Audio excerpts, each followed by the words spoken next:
in a narrow alley shaded by soot-stained brick and the pale reach of the morning sun, where steam whispered from sewer grates like the tired sighs of forgotten dreams and old newspapers danced like lost memories between the boots of strangers, a little man with a bowler hat too tight for his tangled thoughts and a cane too light for the weight he carried stepped gently onto the cobbled street with the precise awkwardness of someone who had loved too much, lost too often,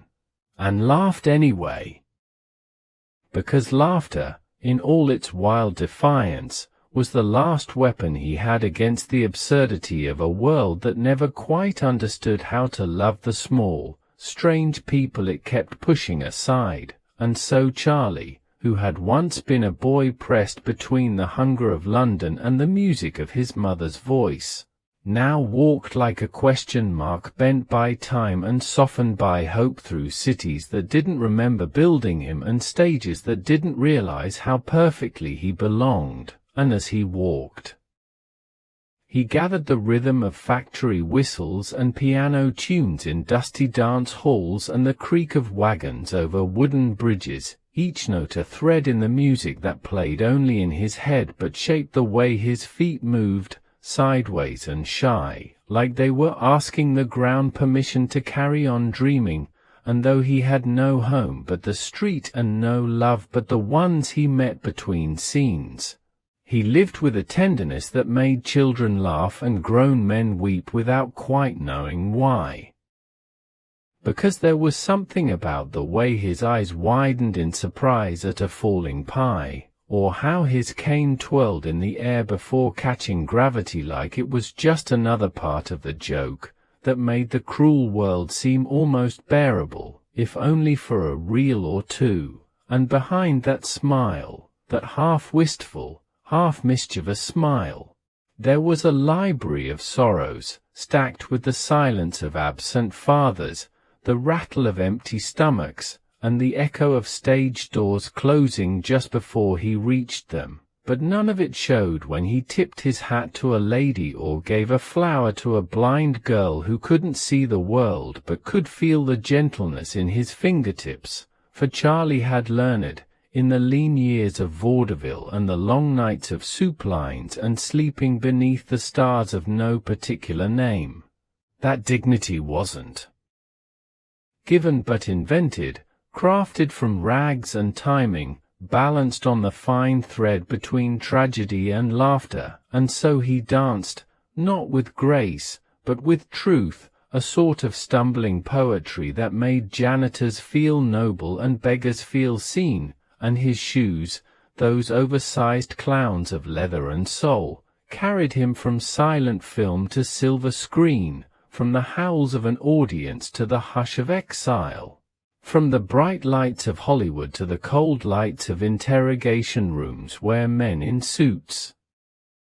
mistook his satire for subversion, and in their fear of his quiet revolution, the idea that the poor might still have poetry, that the forgotten might still dance, they tried to silence him, to drown him in paperwork and suspicion, to exile him from the city he helped dream into existence. But he, with that eternal bowler and that eternal smirk, simply packed his shoes, kissed his children, held the hand of a woman who believed in the man behind the mustache, and stepped aboard a ship where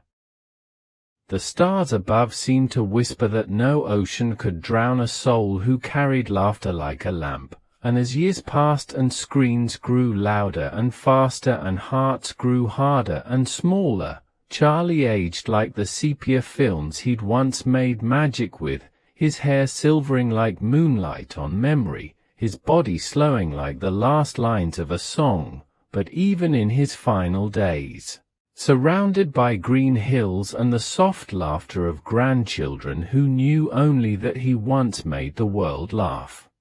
he could still be seen tracing stories in the air with his hands, stories of lost dogs and midnight chases, of loaves of bread imagined into dancing shoes, of lions, and tightropes and waiting policemen and all the things that made life absurd and beautiful and terrifying and worth living, and in that final quiet when the cane was finally set down and the bowler hat rested not on his head but beside his heart, the world, though busy and loud and full of people who had never seen a silent film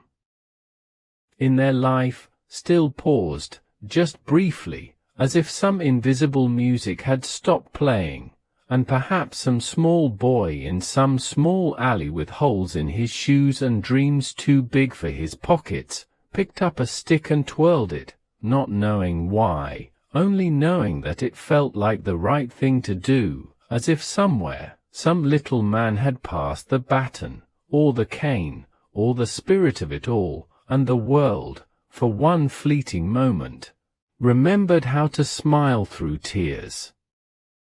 Thank you so much for watching all the way through. I really appreciate your time and support. If you enjoyed this video or found it interesting, please give it a thumbs up, and don't forget to subscribe to the channel for more content just like this. Sharing is a huge help too, so feel free to pass it along to friends, family, or anyone else who might enjoy it. And if you want to be the first to know when new videos go live, make sure to hit that notification bell so you never miss an update. I'd also love to hear your thoughts, so drop a comment below. I read every one of them. Until next time, take care and keep smiling.